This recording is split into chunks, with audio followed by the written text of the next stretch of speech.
Hola, buenos días. Estoy presentando un canal donde voy a tratar temas específicamente de lo que es la nutrigenómica, la nutrigenética, la epigenética fundamentalmente y cómo puede servir esta en el campo de la medicina de la precisión.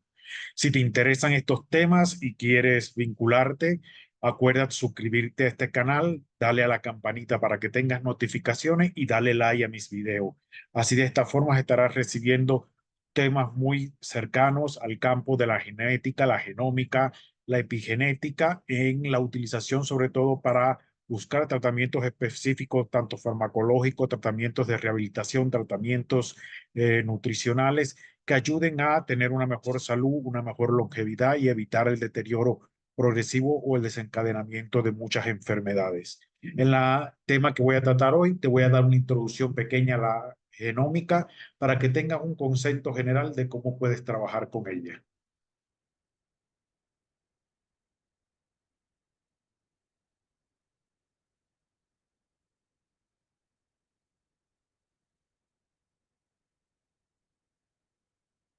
Bueno, como pueden apreciar, pues el tema en sí, lo más importante del tema va a ser la introducción a la genómica. ¿Y qué es lo que es la genómica? La genómica es el estudio de todo el genoma humano, o sea, de todos los 46 cromosomas y todos los componentes, todos los genes que tienen cada uno de esos 46 cromosomas. O sea, es la parte de estudiar todo ese material genético donde ya se conoce que todo el material genético tiene funciones y tiene códigos. No hay material genético desechable, no hay material genético de relleno, como antiguamente se pensaba. Todo el material genético tiene codificaciones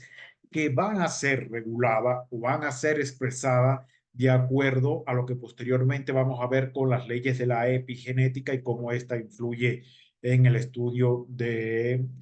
desempeño del material genético y de las funciones que van a realizar cada célula. Una de los aspectos más importantes que debemos conocer es que el genoma humano es igual y no se diferencia para nada de una célula a otra, a pesar de que tenemos más de 27 tipos de células diferentes que componen el organismo. eh,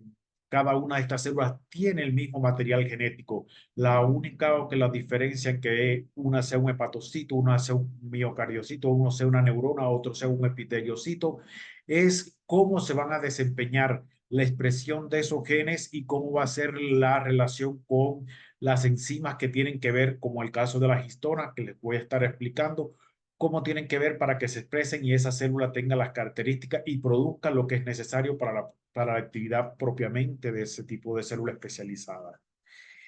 ¿Qué es la genómica? Pues ya lo definimos como una rama de la biología que estudia el genoma de todas las especies, no solamente el humano, específicamente dentro de ello el humano, pues uno de los mejores, que abarca todo el mapeo y la secuenciación, análisis de los genes, cada gene para qué sirve, cada gene que expresa, cuando se bloquea, qué genes trabajan con interrelación. Ya todo esto se conoce, incluso ya hay países como Islandia, sobre todo, donde ya tienen completamente estudiada toda la población y tipificada genómicamente. Para esto, pues utilizan las tecnologías más avanzadas y las herramientas bioinformáticas que ya te permiten, incluso en cuestión de horas, descifrar completamente el genoma de un ser humano, sacar un cariotipo, sacar un genotipo étnico, sacar las características del envejecimiento, sacar tendencias y probabilidades de enfermedades, o sea, una cierta cantidad de estudios genéticos que ya te van a ayudar a determinar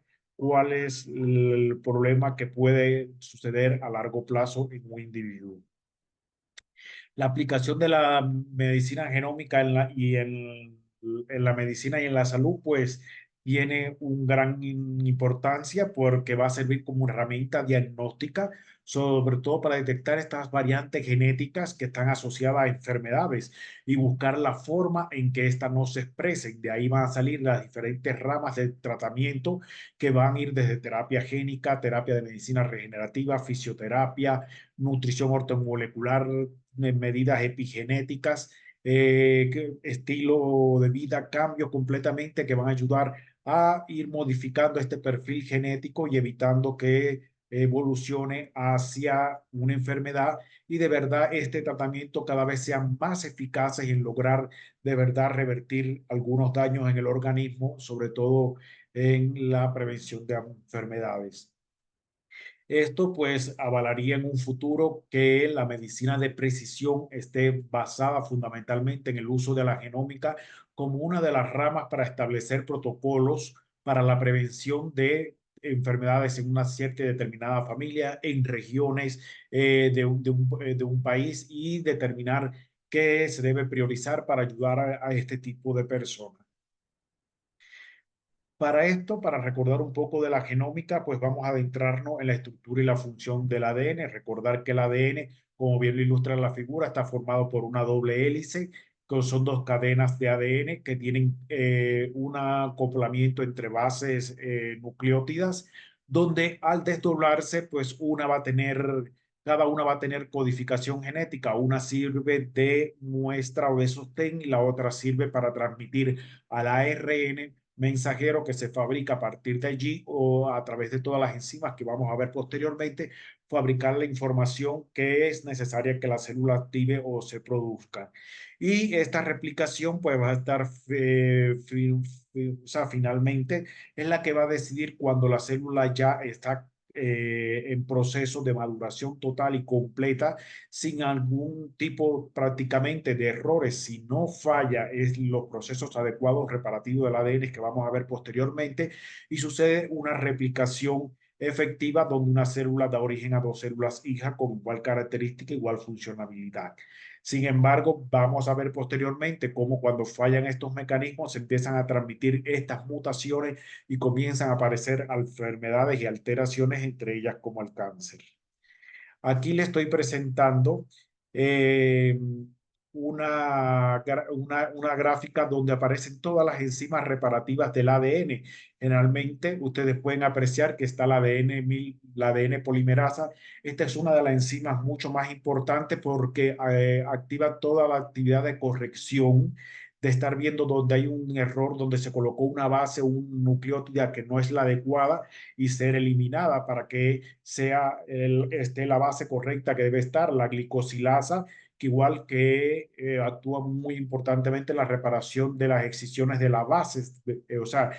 ir combinando y que estén fusionadas y acopladas normalmente. Si no están bien acopladas, pues la elimina y hace un proceso de glicosilación y que elimina esa base nucleótida que está dañada. Las endonucleasas y las exonucleasas, que son las enzimas que van a cortar el ADN en sitios específicos para repararlo, para evitar que no se dañe completo todo el material genético, sino solamente quitar esa que está dañada y volverlo a sintetizar y hacer el ADN correcto que debe ser acoplado en esa parte. La ligasa del ADN, que igual es un fragmento de ADN reparado que va a sellar aquellas rupturas de aquellas cadenas que ya sí fueron perdidas completamente, tanto una hélice, la hélice A como la hélice B, y tiene que sustituirla por la información que debería estar allí. Las helicasas, que son las que desarrollan las doble hélices y permiten el acceso a las regiones dañadas, abriendo y ayudando interrelacionado con el funcionamiento de las histonas. Y los genes MUX y MUX-L, que son proteínas involucradas en la reparación y los desajustes que suceden a nivel de la replicación de ese ADN y que está muy en constante con el ARN y estas funciones.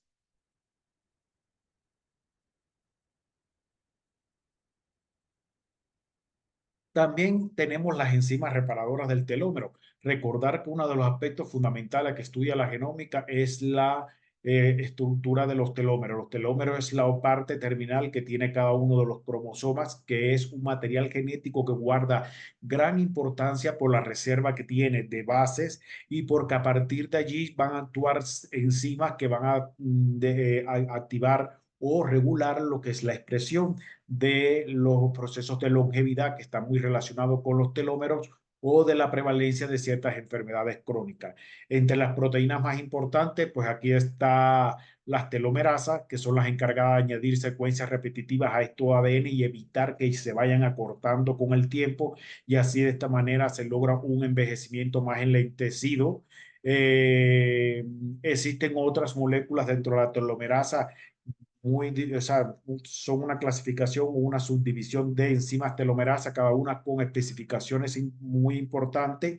y que incluso pueden, a pesar de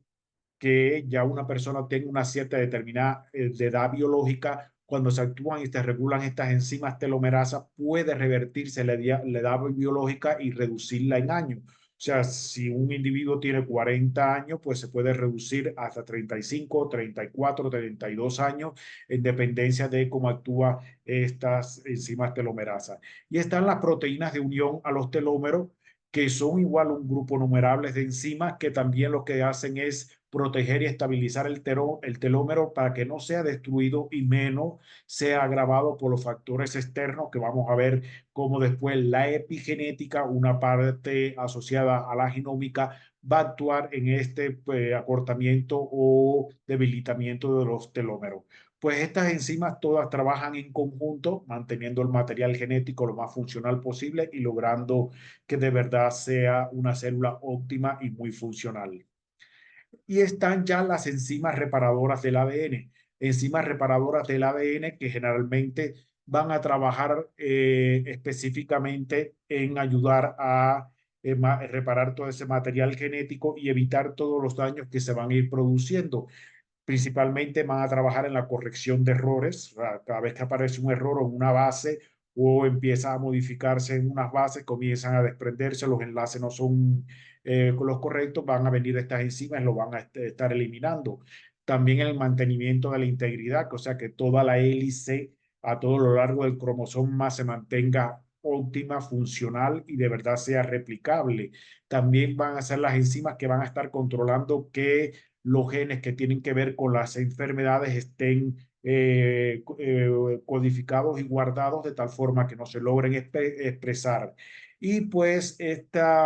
todo aún continúa en investigaciones, queda mucho por descubrir, sobre todo en muchas enfermedades, y cómo ir trabajando con estas enzimas para ayudar de verdad a modificar a través de la terapia génica y prevenir toda la aparición de estas enfermedades.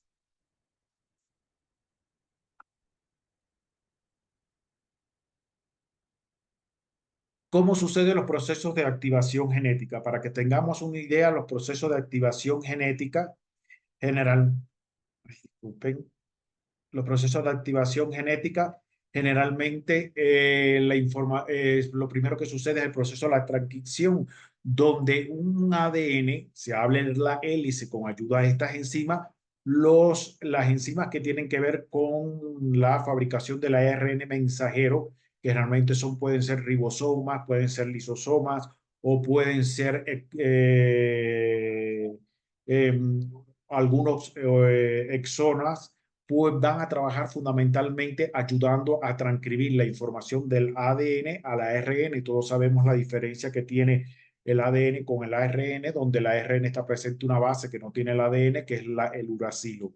Y este es el que va a salir a partir del núcleo y se va a dirigir a los diferentes orgánulos de la célula para decir qué proteína tienen que fabricarse o expresarse o qué sustancias se van a activar o qué va a suceder a nivel de la mitocondria o qué va a suceder a nivel del retículo endoplasmático.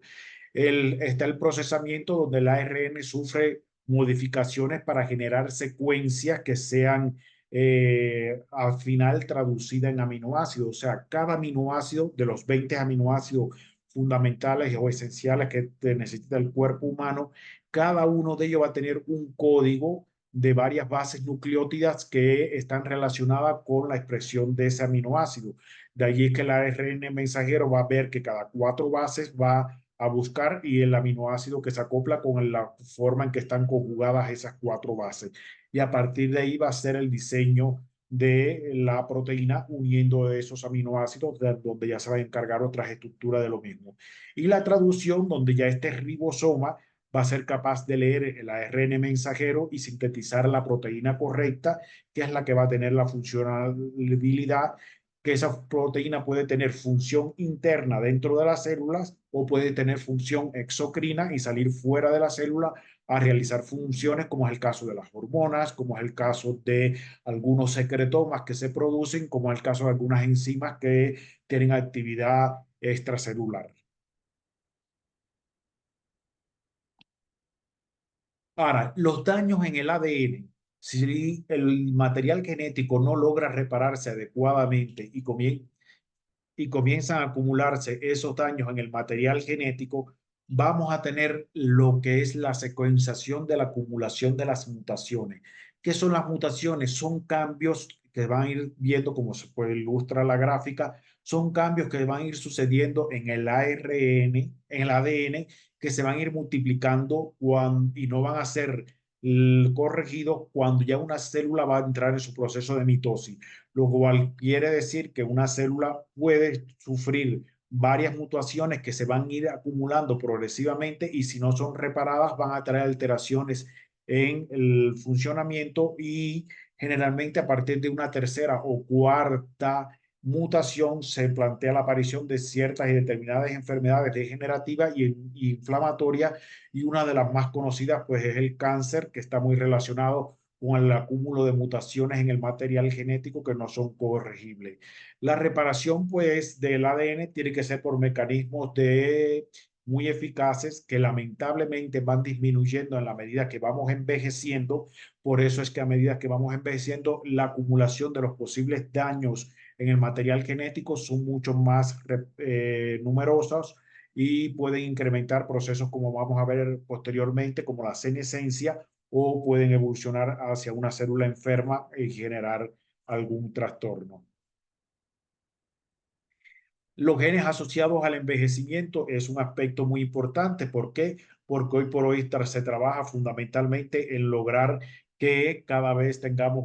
o sea, una vida mucho más larga, más próxima a los 120 años, que es lo que se dice que si en realidad el material genético siempre estuviese bien protegido y bien cuidado y los telómeros bien continuos, pudiésemos vivir hasta, la especie humana tuviese la posibilidad de vivir hasta 120 años. Entonces, hay tres genes fundamentales que tienen que ver con el envejecimiento. Están los genes de la longevidad, que fundamentalmente son los que se van a expresar en forma de sirtuina. Todos conocemos que posteriormente hablaremos de ella. 7 tipos de sirtuina que generalmente van a trabajar reparando todos los daños estructurales que suceden a nivel de la célula y evitando la agresión de los factores externos. Muchas de ellas trabajan en la mitocondria, que es el orgánulo fundamental para obtener la energía, en el gen FOXO y el mTOR, que todos sabemos que son los que regulan generalmente los procesos oxidativos, la reparación del ADN y que se activen los mecanismos de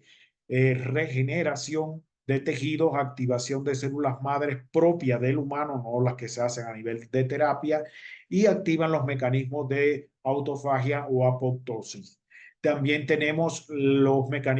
genes que están asociados a los procesos de senescencia. Si bien conocemos, y lo vamos a ver posteriormente cuando le dediquemos un acápite a la senescencia celular, si bien la senescencia, a la medida que se acumula en un tejido, induce a que haya un mayor envejecimiento, también tenemos que tener en cuenta que la senescencia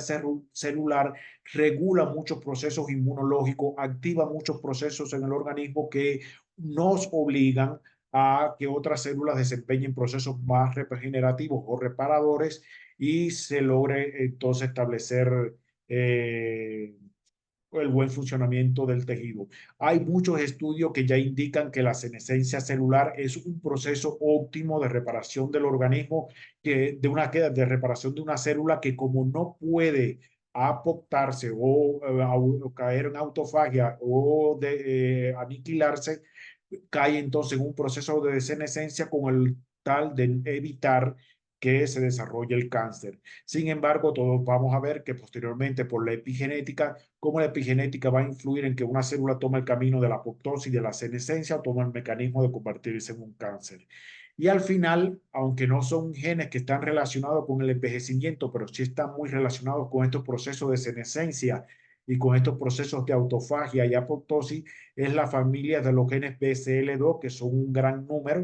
Entre ellas son las familias que inhiben la apoptosis y está también la expresión de los genes BAC y BAC que promueven lo que es la formación de la citocromo oxidasa, la citocromo C que viaja hacia la mitocondria y es el punto clave para activar desde la mitocondria, la apoptosis celular y la muerte celular y evitar así daños mayores en el organismo. Uno de los aspectos muy importantes es que tenemos que ver es cómo, y quitar también ese mal concepto, existen en nuestro ADN los llamados protoncogenes. Son genes normales que regulan el crecimiento y la división celular. O sea, ellos van a estar siempre presentes para que una célula vaya creciendo y madurando progresivamente. Van a estarse activando cuando va a suceder un proceso de mitosis, pero ellos por sí solos no desencadenan ninguna enfermedad, sino su actividad es muy importante porque son los que definen cómo se realizan estos procesos de crecimiento y división celular. Sin embargo, como vimos posteriormente, si se empiezan a acumular estas mutaciones progresivamente y no logran ser eliminadas, estas mutaciones comienzan a alterar el protooncogen y ya convertirlo en un oncogen. Hasta ahí el oncogen aún puede ser protegido si las histonas de un material genético funcionan bien y adecuadamente, igual que los procesos de metilación suceden adecuadamente. Este oncogen puede ser escondido, sellado y no expresarse y no suceder el proceso de malignización de la célula, sino que puede quedar la célula tranquila allí. Ahora, este oncogen, si se expresa y ya se desajusta este mecanismo epigenético que lo controla, que vamos a ver posteriormente, es cuando el gen muta y se convierte entonces en ya un oncogen activo que hace que la célula comience a tener una división celular descontrolada, acelerando los procesos que normalmente para él estaba diseñado. O sea, si era crecimiento y división celular, ahora va a haber más crecimiento celular, la célula es más grande, por eso la célula maligna es mucho más grande y es una célula con una alta replicación y una alta división celular. Y ya pues todos sabemos que el resultado final es la proliferación excesiva de células cancerosas en forma de tumor, formando ese nicho tumoral del cual hablaremos en otros temas. Si sigues este canal y verás todo lo importante en relación a esto.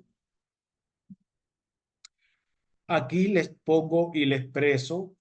cómo hay predisposición genética y desarrollo para las enfermedades. Estos son protoncogenes que si no se regularizan o no se protegen o el sistema epigenético asociado a ellos falla, se pueden expresar. Y ejemplo, ya se conoce por aquí, por ejemplo, que para el cáncer de mama, las mutaciones del los genes BRCA1 y BRCA2 está muy relacionado con este problema de la tendencia al cáncer de mama y sobre todo se ve muy expresado en familias, en mujeres, donde que se transmiten de madre a hija este trastorno. Es el caso que yo siempre explico, el caso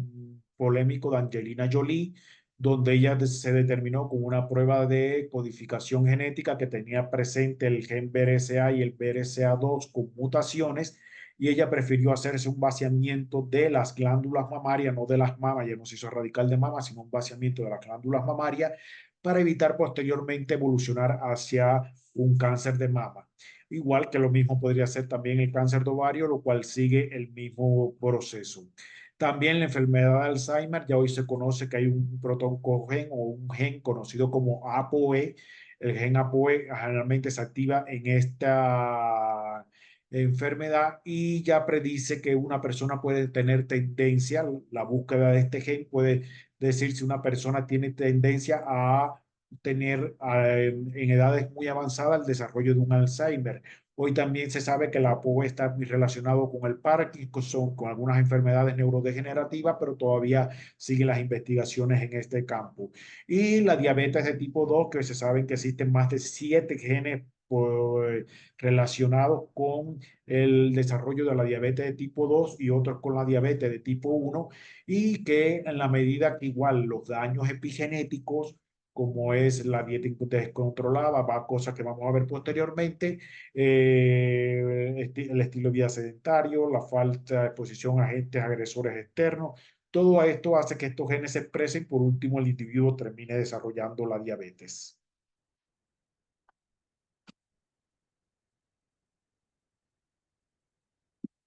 Disculpen. Entonces, como bien estábamos hablando, está la epigenética. La epigenética como bien lo indica su nombre, es todo aquello que está por encima del material genético. O sea, hasta ahora estábamos viendo la genómica, la epigenética es todo aquello que va a estar por encima del material genómico, que va a activar esos procesos generalmente por los cuales regula la expresión de los genes, que son a través de la metilación del ADN. La metilación del ADN sabemos que es que vienen enzimas que colocan un grupo metilo encima de una de las bases, y cuando vengan los ribosomas o el ARN a codificarse, no se puede codificar porque está metilado y por lo tanto no es reconocido, está, como decir, está sellado o protegido. Y la modificación de la histona, que sabemos que las histonas son las que abren el material genético y lo cierran como si fuese una especie de papiro para que sea leído o no sea leído. Y generalmente pues están allí en esta estructura de la cromatina para que se pueda expresar todos estos resultados. Y como bien le explicaba, la epigenética está regida por los factores ambientales y el estilo de vida, que es lo que hace que en realidad se expresen los genes tendencias, o sea, las tendencias a enfermedades que hay, como son la dieta, el ejercicio, la exposición a toxina, la exposición a hidrocarburos, la exposición a radiaciones, la exposición a alimentos, edulcorantes, a, o sea, perfumes, cosméticos. Todo esto van a trabajar de tal forma que pueden modificar la epigenética y causar daños en el proceso. Por eso posteriormente estaremos hablando de la epigenética y la importancia de realizarse un test epigenético.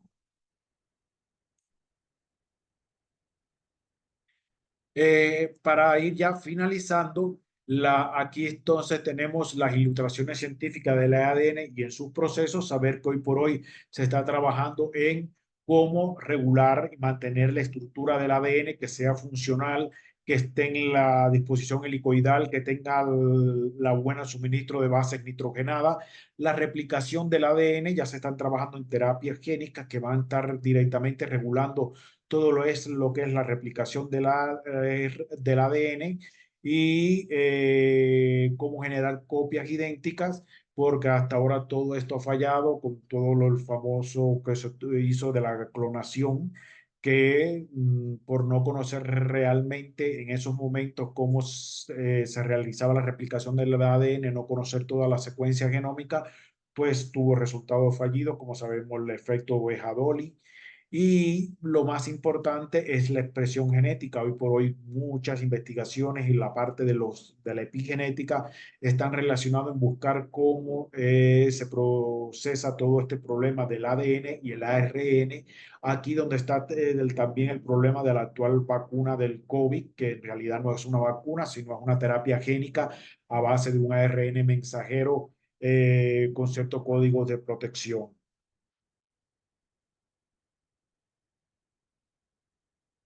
Y para concluir, los dejo entonces eh,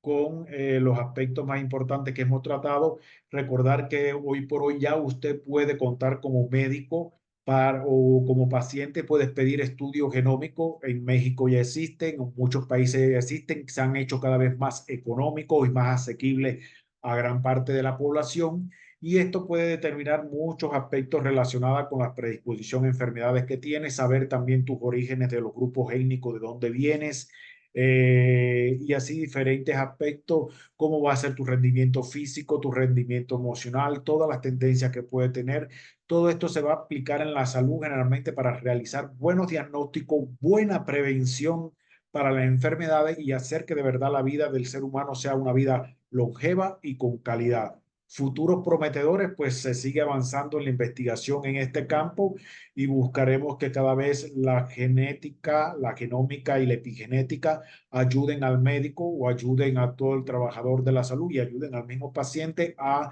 mejorar su vida y sus condiciones. Como les decía, este es uno de los primeros videos. Recuerden, si se te interesan más sobre estos temas, suscribirte a mi canal, darme siempre like y apretar la campanita para que recibas notificaciones cada vez que suba una conferencia. Muchas gracias y ten un día muy agradable.